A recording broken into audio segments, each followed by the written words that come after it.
गौशाला के योग्य नहीं है और बरसात में जब पानी आएगा गौशाला बह जाएगी। जिस अधिकारी ने, जिस कर्मचारी ने इसका चयन किया है, उन्होंने सरकारी धन का दुरुपयोग किया है, उनके खिलाफ कार्रवाई होनी चाहिए। तो उनका जवाब आया कि उस जगह को भूगर्भ वैज्ञानिकों ने और सबने, जो तकनीक होते हैं, सबने चेक किया हुआ है, वो गौशाला उपयुक्त है, उसमें कोई ऐसी कोई दिक्कत नहीं है। ये जवाब मुझे मिला। बाकी गौशाला पर जाकर आप जो स्थानीय लोग हैं, यहाँ के लोग जिन्होंने देखा, वो सब जानते हैं कि वो गौशाला जो है बरसात में कहीं कहीं बह जाए। देखिए, जब प्रशासन पर सीधा प्रदेश के मुखिया का हाथ होता है तो प्रशासन जो है मनमानी करता है, और आज खटीमा में वही हो रहा है। और रही बात पोस्टर लगाने की, गुमशुदगी की, तो ये एक तुच्छ मानसिकता का प्रतीक है। मैं तो ये कहूँगा कि माननीय मुख्यमंत्री जी मुझ पर विशेष ध्यान रखते हैं। वो 22 बार खटीमा आ गए हैं मेरा ध्यान रखने के लिए एक साल में, कि भाई सही है या नहीं है हमारे विधायक जी। और 22 बार, अब 23वीं बार भी आ रहे हैं कि देखने के लिए सब ठीक है या नहीं है। और जो हमारे भाजपा के मित्र हैं, उनको उन्होंने जिम्मेदारी दे रखी है कि एक दिन भी विधायक आपकी आंखों से ओझल नहीं होना चाहिए। तो मैं 12 तारीख की सुबह मुख्यमंत्री जी ने विधानसभा का सत्र बुलाया था, वहां गया तो उन्हें मेरी चिंता हो गई, क्योंकि मुख्यमंत्री जी का आदेश है भाई ध्यान रखना है कि कहीं खो तो नहीं गए। तो उन्होंने पोस्टर चिपका दिए।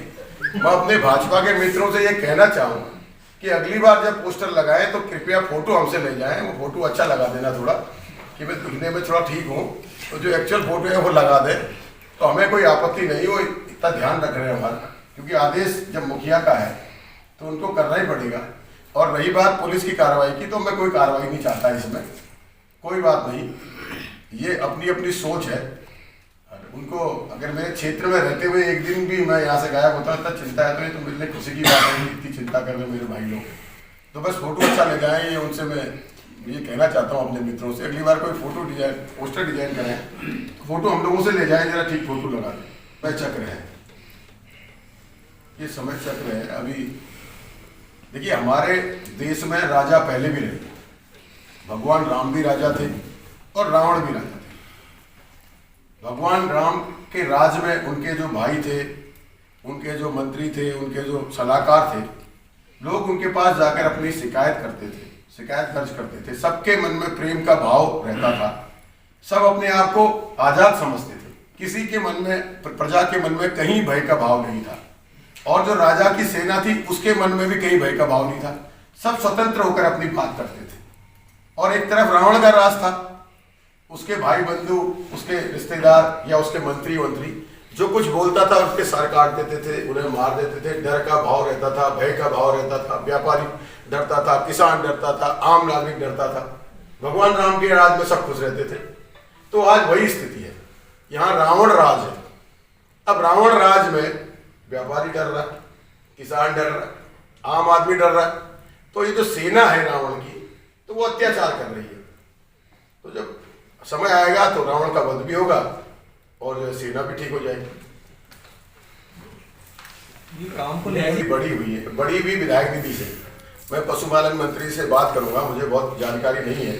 तो सबसे पहले हम 50 लाख रुपए की धनराशि गौशाला को देंगे, क्योंकि ये सबसे बड़ी समस्या है। और माननीय मुख्यमंत्री जी को गौशाला बनानी है या नहीं बनानी है, और मेरी समझ में नहीं आ रहा है, क्योंकि उस संदर्भ में मैं माननीय मुख्यमंत्री जी से व्यक्तिगत 3 बार मिल चुका हूं, और उसके बाद उन्होंने समय देना बंद कर दिया। तो इसलिए सबसे पहले जो हमारी विधायक निधि बढ़ी हुई है, उसमें जो है कि 50 लाख रुपए 2 किस्तों में गौशाला के लिए देंगे।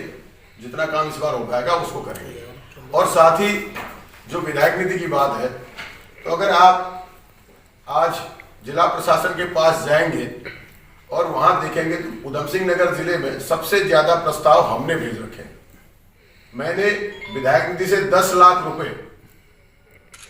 मई जून के महीने में बिजली के पोलों के लिए अनुरोध किया था कि आप इन 10 लाख रुपए विद्युत विभाग को ट्रांसफर कर दें। जिन लोगों को बिजली के पोल नहीं मिल पा रहे हैं, उनकी समस्या दूर हो। तो आप समझिए कि मई जून में दिए हुए उस प्रस्ताव को जो सरकारी डिपार्टमेंट से सरकारी डिपार्टमेंट को ट्रांसफर होना है, जिसमें प्राइवेट व्यक्ति का कोई हस्तक्षेप नहीं है, उसको देने में इन्होंने फरवरी का महीना लगा दिया, 8 महीने। तो आप समझ सकते हैं कि जो हमने प्रस्ताव दिए हैं उन प्रस्तावों में को रोकने के लिए ऊपर से प्रशासन पर दबाव है। और मैं व्यक्तिगत रूप से सीडीओ से और डीएम से इस मामले में 8 बार 10 बार से ज्यादा बार मिल चुका हूं। 2,40,00,000 के आसपास का जो बजट है, हमने जो काम कर लिए हैं करीब 60 से 80 काम, उनका अब धनावंतन हुआ है। अब बचा हुआ मुझे लगता है कि इस महीने लास्ट तक हो जाएगा। विधायक निधि के में से लगभग जितनी हमारी विधायक निधि है उससे 2 गुने प्रस्ताव हम जो है जिला प्रशासन को भेज चुके हैं। और जब भाई ये कहते हैं कि हम ऑफिस में नहीं मिलते हैं या विधायक निधि का काम नहीं हो रहा है, तो मैं उनको आमंत्रित करता हूं। मेरा पीलीभीत रोड पे ऑफिस है जो लगभग रोज खुलता है, मैं नहीं रहता तो मेरी अनुपस्थिति में भी खुलता है। जिसको विधायक निधि की जानकारी लेनी, कहाँ कहाँ काम करा है, वो आमंत्रित करते हैं, उन्हें आकर ले जाए हमने क्या काम प्रस्ताव रखे। और रही बात कि मेरे पोस्टर लगाने से, मेरे पुतले फूकने से या मुझ पे अलग अलग बयानबाजी करने से अगर वो सोच रहे हो कि भुवन कापड़ी युवाओं की आवाज को उठाना बंद कर देगा, वो सोच रहे हो कि बेरोजगारों की आवाज को उठाना बंद कर देगा, तो उनकी गलतफहमी है। मैं उत्तराखंड के युवा बेरोजगारों की आवाज को उठाता रहूंगा, भ्रष्टाचार के खिलाफ बोलता रहूंगा। हमने तो सरकार को इस बार कहा भी कि भाई आप अब हमें वैसे नहीं डरा पा रहे हैं तो आप सरकार एक स्टेट सरकार की ईडी बना लीजिए, उससे छापे मरवाइए। व्यक्तिगत मैं अपनी बात कर रहा हूं, मैं किसी तरीके से किसी के दबाव में आने वाला नहीं हूं और न मैं इस प्रशासन से कुछ उम्मीद रखता हूं कि न्याय कर पाएगा, क्योंकि ये खुद ही लाचार है। खटीमा प्रशासन खुद लाचार है, जिला प्रशासन खुद लाचार है।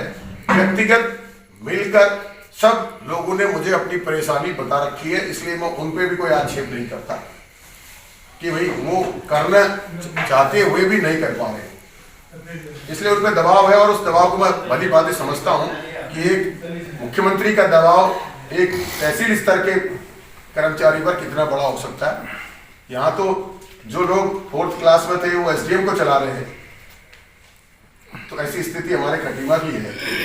तो जो है इसलिए मैं उन अधिकारियों पे कोई टिप्पणी नहीं करना चाहता खटीमा क्षेत्र के जिला प्रशासन में, क्योंकि जितने बैरिकेड्स लगाकर खटीमा की विधायक निधि को, हमें अधिकार को मेरी विधायक निधि बांटने के को जितना बैरिकेड्स लगा रहे हैं, उस बात को भी मैं अच्छे से समझता हूँ कि पिछले सालों में जो विधायक निधि की बंदरबांट हुई है, जो लूट हुई है, उसको वो अच्छी तरह से जानते हैं क्योंकि वो भी शामिल थे।